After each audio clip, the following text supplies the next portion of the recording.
We would like to take this opportunity to recognize the validity of the protests going on throughout the United States and the world, advocating for greater equality and justice for all people at risk.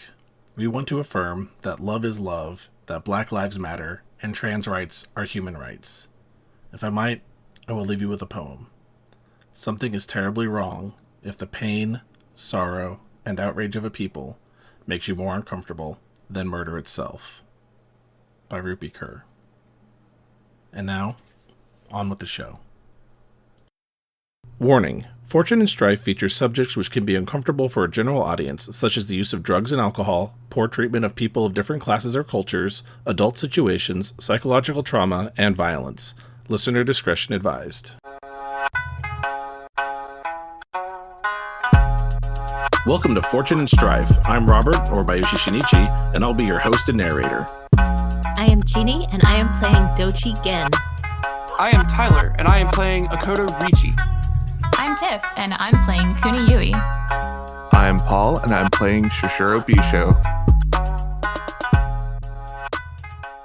Doji Gen and Kuni Yui gather around the purification fountain before the shrine to Inari and begin to wash their hands and face and mouth in the way that you should before attending any religious situation, or to just cleanse one's body, mind, and soul before taking on a duel or some other life and death situation. And the pair of them find themselves around this fountain. Gen is washing up, brushing and tying back her hair, and then, basically plunks herself down on the ground again because she's waiting for a 6-foot fox spirit to show up or not show up. Yui nearby, very it starts to get really thorough with this cleaning off all of the old, cracked, messed up, smudged makeup, and just it takes some time to really just wash everything off. And then, of course, since you have to let it dry a little bit before you just immediately reapply makeup, or else just cakes instantly, she sort of stands around, looks around, and sees Gen just plopped on the ground. She says, "Gen, Hi. Are you sure you're prepared for this?" No, I'm not prepared for this. I'm not a duelist. It doesn't matter. Somebody has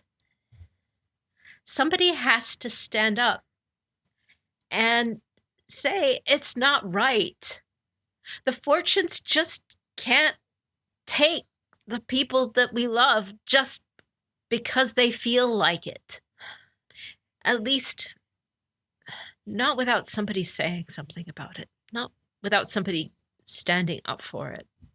So, are you challenging the fortunes directly with this? No. Yes, maybe. It was all I could think of at the time, but I think if this is definitely how you feel, you did the right thing, and yet going against the fortunes directly is really uncommon. You can say madness. It's fine. It could be madness. It seems crazy because does it matter if you do? Because it seems like, yeah, they would do whatever they want, but that's because they know more than us. Their perspective is just different. They may know more than us. They probably do, and they certainly have the power to. But what do they do with it? They ask for our homage and our worship. And they ask for Ryuichi to give them his baby. And we do it. And we follow all the rules. We don't have a choice. And we don't have a choice. No. We don't have a choice. Because it's not that they just ask us. We should say something. Yes. We follow all the rules. We do everything they say. We worship at the shrines in exactly the right way. We take every step to do it perfectly. And then they destroy us. They grind us to pieces. And I'd even think that it was somehow meant to inspire us, to make us go into a better life. But when people are destroyed, they don't get better. They claw each other apart for the scraps of rice that remain. The fortunes bring famine. Famine brings starvation. Starvation brings death. And while you're struggling to survive, people do anything, imperiling not this life, but every other life that could come. You don't know. I didn't tell you. What didn't you tell me? Did something happen to you again? Did the fortunes do something or ask something too great of you before? She takes a deep breath. Last summer, I'm good about my letters, you know that. Last summer I didn't write for 6 months. I was between assignments. I was working on my book. I was home with my parents and my little brother, and we were happy. And my parents thought it would be nice, thought it would be honorable. They were the most dutiful, honorable samurai that I think ever lived. They thought that we would go to the sea. It's beautiful in the summer, and the red torii arches stand in the waves, and the shrines to Suyin Dengo and the other fortunes dot the beach and shine red in the sunlight. There's a pilgrim's trail that goes down the coastline there. So my parents thought we could walk the pilgrim's trail together. And we did. And they gave reverence and offerings at every shrine and made sure we did too. And maybe I did one of them wrong. But one morning, the tide was very low, but no one thought of anything of it. It was a quiet part of the shoreline, just us and the shrines. I thought I'd leave early. I got bored and thought I'd seen something further in. So my parents wanted to pray a while longer, and my brother's always very dutiful. So, but they smiled and said it was all right, and they would meet me. So Sueno and I went back towards the shore, and the insects stopped chirping, and the birds weren't singing. And then there was a sound like distant thunder, and I turned to look to my parents down by the beach, and there was a wall of water so high you could not tell where the clouds stopped and the foam began. And then it was on us. It was so fast. It snatched me up like I was nothing. I got tangled in the branches of a tree and managed barely to grab hold and keep hold of Sueno, who was at my side. And it came and it passed and everything was gone. My parents didn't do anything wrong. There was no sign of them. Everything was mud. The shrines were broken, the torii arches. They didn't even care for their own. And it's not your fault. It's not their fault. And Yui turns, look again, and you see tears down her face with still just no makeup. Maybe this is the first time you've seen her this way, but certainly the first time you've seen her cry. It's not your fault, Gen. It's not their fault. It's not. No. Gen takes a deep breath. Yui sits down next to Gen. What is left? Either it is the fortunes that have power over the sea, power over the land. It didn't end there.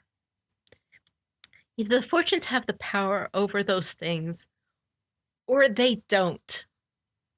And if they don't, why do we try? And if they do, why didn't they stop it? When I found my father's swords, he had been buried in mud and filth for 3 weeks. I want to look at Inari and say why. And if that's all I can do before I'm struck down, that's enough. Again, I didn't know, but I think I understand now why you feel like you need to do this. I really hoped that one day you'll get the answers that you're looking for, but I don't know. And I'm sorry that I don't know, and I'm sorry that we don't know, and I'm sorry that we cannot just understand why these terrible things happen. I've seen terrible things in my life too, and it really is just, I don't know. I've just accepted that things are terrible. The Shadowlands sucks.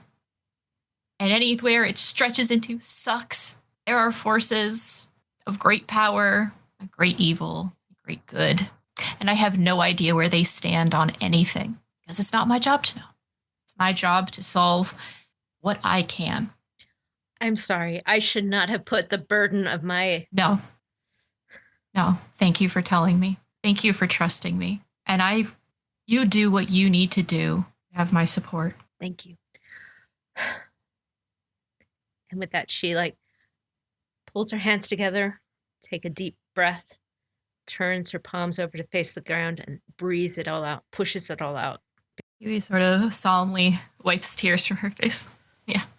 And she again ignores the tears just because samurai do not look at such things or acknowledge such things. But she is pushing her emotions out because she has a duel. Yui will more or less do the same, push the tears away and wipe them away enough that she can start just properly fixing her makeup and just silent for the rest of that. Sort of occasionally giving a side eye to Isho as he setups up for the ritual, but she has nothing more to say at this point.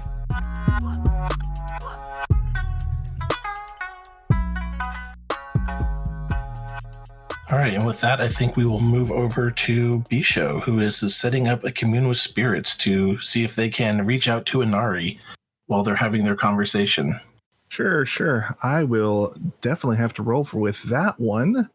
I think it's T&1, and it's some kind of check. Yes. It is a theology check. And what ring should I use? Well, you have, as a Shugenja will know, that you are definitely feeling that you are on hallowed ground here, and this is connected with the elements of water and air. So all TN checks using meditation or theology with those rings is reduced by 1. Cool. Nothing can be reduced to 0, but those are reduced to 1. So yes, if you wanted to commune with Inari or one of those other spirits, that would be, those ones are more readily available here than other places. Oh yeah, well, gotta talk to the boss lady. She probably has some words. I definitely have some questions, and Yui is just like, come on, do it in front of all of us. So I'm like, okay, I'll do it. I'm a little nervous of having to do it in front of everybody. Let's go with I think an air theology would be appropriate. Yeah, I was going to do an air. So here we go. 2 white, 3 black. TN's 1. blank, blank, blank, exploding with strife and opportunity strife. Rough. Yeah, that is rough, but I will take it, and I'm gonna re-roll that. Well, not re-roll, but roll that explosion. In this particular case, your sixth sense distinction will kick in, and you can re-roll 2 of those dice. Oh, definitely gonna re-roll the 2 white. Yeah, I think trying to reach out to a spirit, this is the perfect opportunity to use sixth sense. A little better. Yeah. Got a success with opportunity. So, yeah, I think seeing that opportunities are a little bit better in this situation, which gives me more boons. I will keep the success with opportunity and the opportunity with strife, and that gives me 2 opportunity and a success and strife. All right. How do you want to go ahead and spend those opportunities? I'm gonna do that by gaining more boons, whatever that is in this situation. I guess more questions. I think so. Give me a moment to pull up the ritual. Yeah, so if you succeed, receive 1 additional boon per opportunity spent this way. Yep. So I think with 2 opportunities, that'll net you pretty much 3 questions. So as you reach out to the spirits to call upon your divine patron Inari, as you sit there before the Kitsune statue, she appears beside you in the guise of another Miko, and says, "Oh, Bisho, what have you gotten yourself into here?" I'm just wondering what I should do with Mariko now. There's a duel for her fate now, and well, I brought her here for answers. For answers. But you've gone ahead and decided to put my name into a duel with over this child? You know how I get sometimes. Well, they're here now, and I don't think there's much more we can do about that. So, you think this Sheba will be a champion that is suitable for dueling in my name? I think he is more than qualified, and his heart's in it too. He's a fanatic, though. Well, what do you want me to do? Just call off the duel? No, of course not. I cannot let Furukun know about this, and that we've called it off in the last minute because of our feelings getting in the way. But I can't be involved with the child. Then who should be involved with the child? How do you mean? She called me. Oh, not Mariko. Gen. I can't be seen involved in swaying one way or another. Oh, yeah, the bet. This is how you've tied my hand. If it was just Mariko, I would be able to hopefully provide some sort of intervention. But with Gen being involved in it and calling the duel of all things, I can't be seen going in unless I wish to forfeit the wager. Well,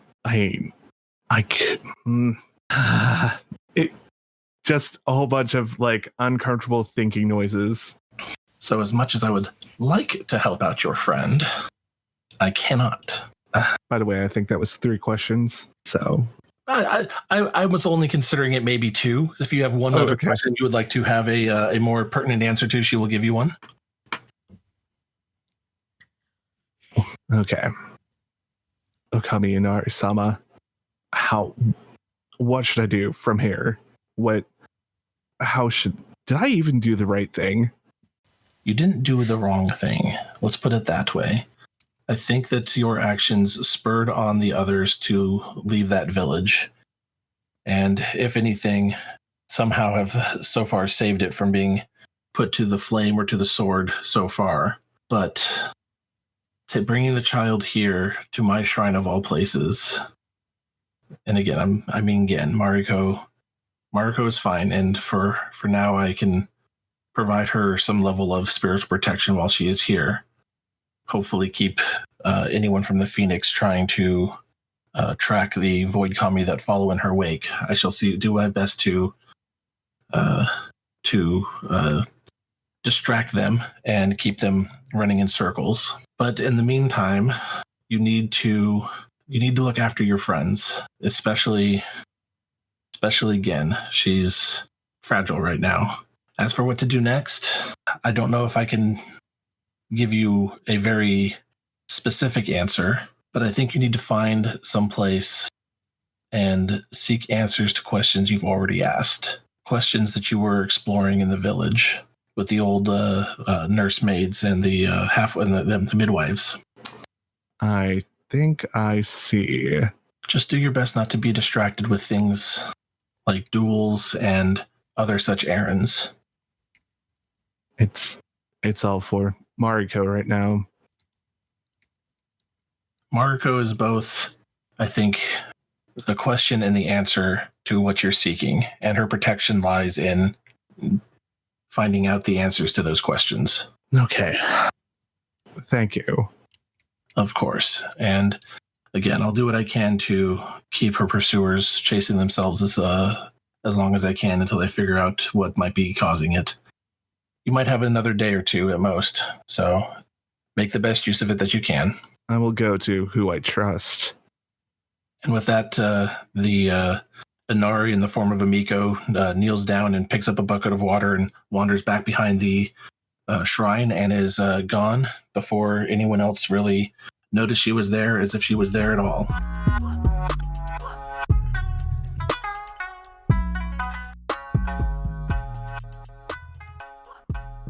And with that, we'll allow you to start your conjuration. Okie dokie. Let's see if I can even do this. All right. So, what spell are you going to be using? It's called Token of Memory, and it is a TN2 Theology Air check. Oh, Theology Air means that at least here on hallowed ground, it will be easier to cast. Okay, cool. And, I should at least say I got a strife from that little thing. That's true. Yep. Make sure to always mark that down. Yep. Let's see here. Token of Memory. Yep. As a scheme action, you may make a TN2 Theology Air check targeting one position at range 0 to 1. And so basically like next to me. Okay. And if I succeed, stuff happens. I don't know if I want to say what happens yet, but let's see if I make the roll yet. Yeah. All right. Even though everyone can look up what I'm doing. There is that a bit, but yeah. And yeah, let's go ahead. TN1 Theology Air. Yep. And that is 2 white and 3 black again. Do I have a void point to spend? I think I might at this moment, since it's a new game and all that. No new void points per game. It's only gained through disadvantages. Got it. I think I'm remembering a beta roll. I believe you might have towards the end of your last game. Well, that's a nice roll, at least. Yeah. It is a success with an opportunity, a success with strife, a blank, and a blank. Does any of my distinctions? Yeah, let's see. Your advantages and whatnot kick in here. Let's see. I don't think Sixth Sense will kick in here for illusions. Okay. Let's see. No, I don't think anything is going to key off here. Oh, Dangerous Allure. You know what? I think that for distraction and misdirection, as you were trying to do with a illusion roll, I think that'll come into play here. You know how to get people to pay attention to the thing you want them to look at. I will totally re-roll the 2 blanks that I got. Okay. Nothing much better. Just added an opportunity with a strife, but I will keep the opportunity and success and the opportunity. All right. And that should be enough for me. And so with this, I get to create, well, baseline. It's if you succeed, you summon an illusion of one inanimate object at target position. The illusory object size is a silhouette up to your bonus successes. So I only have 1 right now. Well, I don't even have 1. Whoops. But it's all the other stuff that I kind of want. The item appears real, but it does not actually exist. It cannot be used. Any character confronted with one of these illusions must resist with a TN4 artisan, smithing, or design check using a scholar skill approach to discern its illusionary nature. The object persists until the end of the scene, and the object can appear to be a creature or a person, and then summon one additional illusionary object per range per opportunity spent in this way. I don't want to do that. I think I'm going to be a little smart about this. I do want to do it like one range away from me. It's going to be tiny, but I want it to be kind of appear off in the distance, so it's going to be levitated off the ground. Okay, and you can increase the range with an air for all air spells under the air opportunity table for invocations on page 191. So I'll totally take that then. I'm going to make it a fox, or look like the fox. I'm going to like do the force perspective thing where it's, actually 2 ranges away, but it looks further off into this distance. And I'm just going to point at it and just be like, I think Inari has answered, and just point. And there, off into the distance, running up towards through the Torii arches, is a white fox bearing the red markings of Inari's messenger. It is smaller than you remember. Perhaps it's still a ways off, but it is unmistakably the messenger that you had seen the day previous. Might I roll to disbelieve? You can definitely take a whack at it, yeah. So let's get back to that. To call an illusion into question, it was... it's a TN4 artisan, smithing, or design check. If you're using earth, it's 5. It's fire, it's 2. Yeah, I believe instead of just... it says artisan and then smithing and design. I think they might mean aesthetic smithing or design. Yeah, I'm not quite sure. Like, we're using it in the way the authors intended, but yeah. Because it's now the realistic object tag. Mm-hmm. So again, it is a TN4 aesthetic, smithing, or design check. In this case, probably aesthetic. All right, TN4 aesthetic. I am definitely going to question this aesthetic fire because I see Bisho right there. There you go. I know. Something's up. I'm going to try to sneak off while everybody's like, oh, look. You think I'd stop looking at you? I'm going to be looking back and forth like, what? How did you? What? I think that gets a bonus or something. Let's. Yeah, Ricci sees it and it's like, yep, it's there.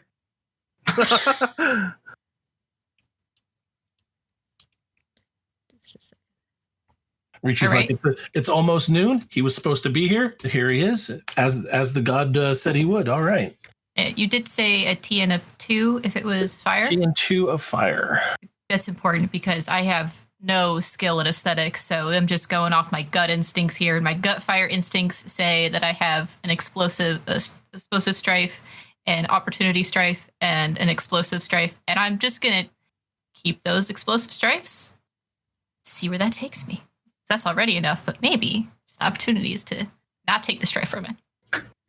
And it looks like on Doji Gen's side of things, with an opportunity, a success with strife, and opportunity with strife, that she is not going to be able to reach the T in a 4. Nope. Well, that was just one with fire, but yeah. Yeah. All right. So with the explosives, I got a success and a success with strife, and I'll just keep the success and all in all 3 successes and 2 strife. Plus your bonus successes for fire. Oh, right.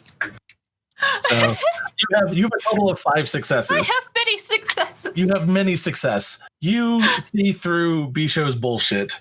You can kind of see, because it's not quite as if someone was using a ventriloquist dummy to kind of throw their voice. Bisho is definitely doing more advanced magic and illusion than that. But you can kind of tell some of the telltale signs that someone is using invocations. Usually you have learned to spot this when you're trying to realize when a Mahatsukai is trying to fool someone, an investigator, and throw them off their path or whatnot. But you've been able to tell the twitches and the tells of someone who is actively using illusions in front of you, and that is exactly what they are up to. How convinced does everybody else seem so far by this? Ricci is just like I said. It's the appointed hour, and the god's messenger has arrived. This is as it should be. And then Gen, I think altogether winds up with one opportunity. How do they wish to spend that? I am spending that opportunity to basically to say that even if I do believe that it is a fox running to me, it doesn't automatically mean that the spirit is on his way. Does that make sense? Okay. So it's not off the list.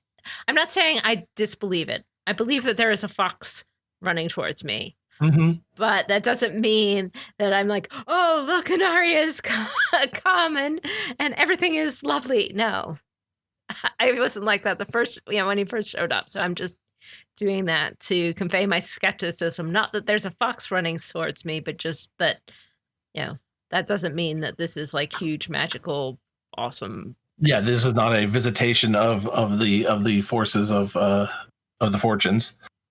And even if it was, I don't know if I'd like it. So you are still trying to keep your skeptical hackles up, as it were. But Sueno seems convinced.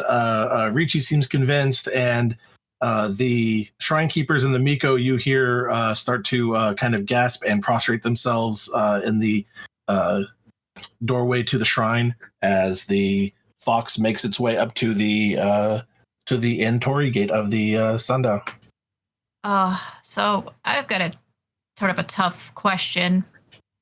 Would it be against sincerity for me to say nothing? And then would it be against courtesy for me to, I guess, out Bisho or out the lie? Ooh, that is an interesting ethical question for L5R to answer. Yeah. So with Makoto, it would be probably best that since everyone else believes that this fox creature is a visitation of Inari's messenger, and that you have told the shrine keeper and the Miko to expect a visitor, and now one has appeared, to disrupt that and then call your good friend a liar and a fraud and a charlatan out in front of everyone would be disruptive and would not be in the spirit of sincerity in Makoto. However, it is possibly a breach of courtesy to not tell your friend who is angry at the fortunes that your friend is fucking with them. But at the same time, you're afraid that your friend then also might just go off the handle on Bisho. Yeah, I don't think I want to immediately stick this at Bisho. Yeah, and I don't necessarily want to hit you on any major honor losses for any of this yet. I think this is just a quandary. We'll see. Yeah, we're gonna see how it goes. See. Well, I think if you keep your mouth shut, you will probably be safe. But depending on your level of playing along and getting involved, it might start to hit you later on. Okay, so then my first response then, since I was looking back and forth, how are you? Oh, Bisho gets just the piercingest stink face and also a look of confusion. Why? You couldn't get someone to sub in for you, man? Are you just looking at me like, oh, come on, bro? Yeah, Bisho's just gonna shrug and be like, there it is. Come on. I could just see them start to kind of laugh. It's look, guys, it's the messenger. I mean, but no, keeps themselves with a straight face, and the messenger comes closer and closer, and it is not the 6 foot tall messenger you saw before, but merely a fox-sized version of itself, a silhouette 0 fox, but it has the exact same markings, the exact same frame of body. It looks just like the fox you saw before, only much smaller in a compact size this time. And then it speaks. I'm here. And he looks at the shrine and at Doji Gen. Is everything ready? Is everyone well rested? No. No? Oh. I mean, then become well rested. I only said that we will do this once everyone is well rested. You have to define the terms of the duel first. That is the proper. Well, She gets to her feet. She bows to the fox. The proper course of the duel I have challenged. I will restate my challenge if you wish it. yes, let's Then do you it properly. Then you define the terms of the duel. Then we will prepare and we will ask permission if permission will be required. So, the formality of it is, as the challenged, the messenger can choose the method of combat and weapons or the location that the duel shall take place. So it's just or it's not both, right? I believe it is just one of the other, and the other person can then select the time and place, as it were. Oh, okay. Well, we are here. This place is sacred. I say we have it here. But when you're well rested and ready to fight, I know the journey was long. It is unfair to have both duelists unfit. The Shrine Keeper speaks up and says, if I may, I am a skilled healer in these parts, and I know many cure-alls and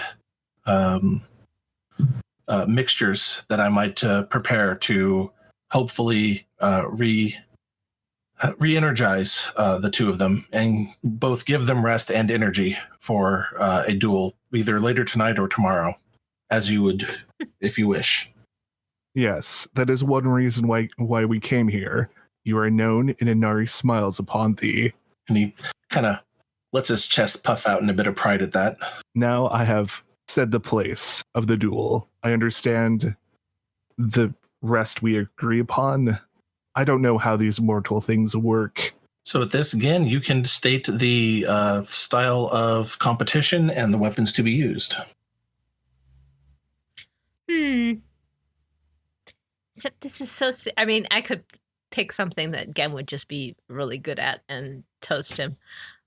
But this is a serious stuff for her, and serious for the society, right? So it would just kind of... I tend to think of the alternate duels as being either because the topic of the duel is regarding that alternate thing. Like if I say I'm the best poet, then of course we're going to have a poetry wrap off, right?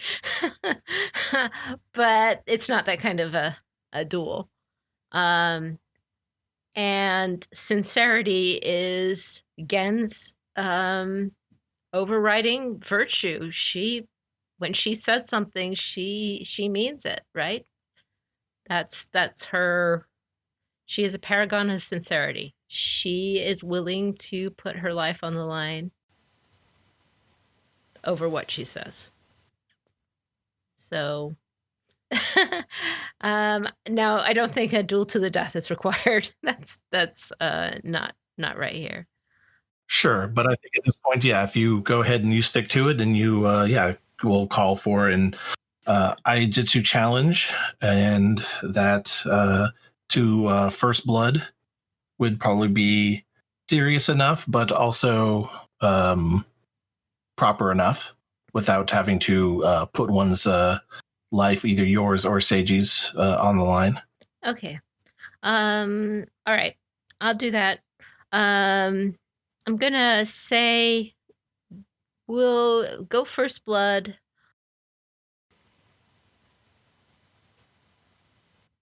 The only question is do we have to work with that? That means over a crit 6, right? I believe so. Let's take a look.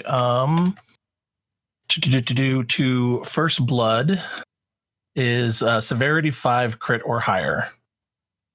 Okay. Well, let's hope for not lots of bonus successes and stuff. All right. Yes, will do that. I have like the narrowest razor thin margin for having any chance of doing any of this, but that's okay. And that's the way it should be. All right. So yes, we'll duel to first blood with Iajitsu. And the messenger looks at you with his blue and green eyes straight in and confirms, "Are you sure?" Yeah, and I know you need to do this, but does there need to be actual bloodshed? How will she know I'm serious if I'm not willing to put myself on the line? Bisho says behind you, I think she already knows you're serious. I mean, you are challenging fortunes, or at least the messenger of.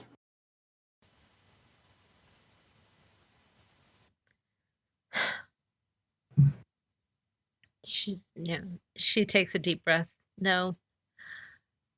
I know I am not a duelist, but that is the tradition that Rokugan is founded on. That's our laws. If our laws mean anything, then that should too. And she sighs. There's no... Maybe I would not have had to take up the blade if my brother had survived me, but I carry it now, and I should respect my father's blade. Well, sounds like you've made your mind. I look over to Shinichi. Shinichi? Ryuji? No, the Shiba. Sorry. Oh, Shiba Seiji. Yeah, he should probably be down here for this whole thing, yeah. Yeah. It's like, but no armor.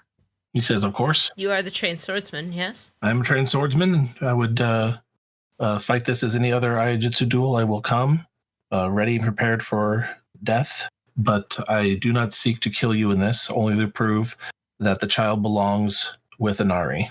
Shiba-san, look me in the eyes and tell me. And he stares into the two different colored orbs of the messenger.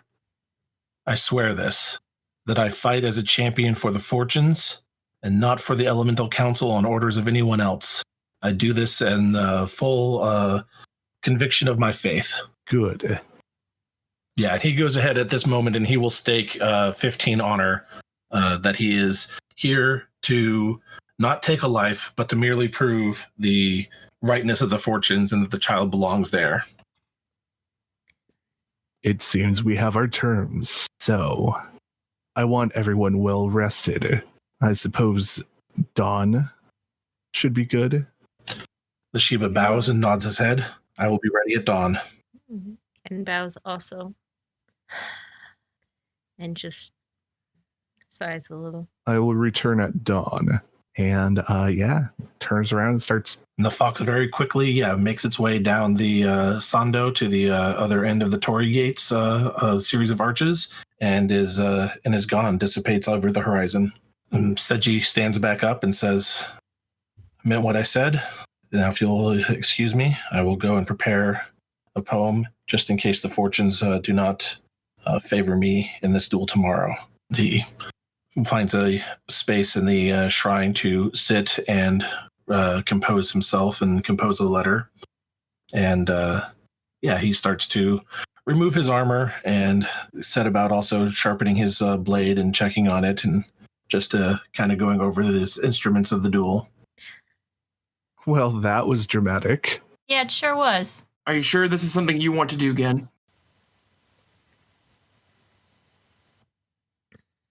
She's definitely sure at this point. She again lifts her head and says, I made the challenge to buy time for Ryuji-san and Mariko. At the time, it was all that I could think of. And maybe it's the height of foolishness, but I'm the one who said it. And even if the fortunes don't care and just want what they can get from us, honor has to mean something. My word has to mean something. If everybody followed the path of honor, maybe we could get past these obstacles, but it would take following the path of honor, not because of the fortunes, but maybe in spite of them. And if I can think something like that, shouldn't I be the one who pays the price, who does it first? You certainly can, and that is well within your right to do so. And whichever way you go about it, I will back you 100%.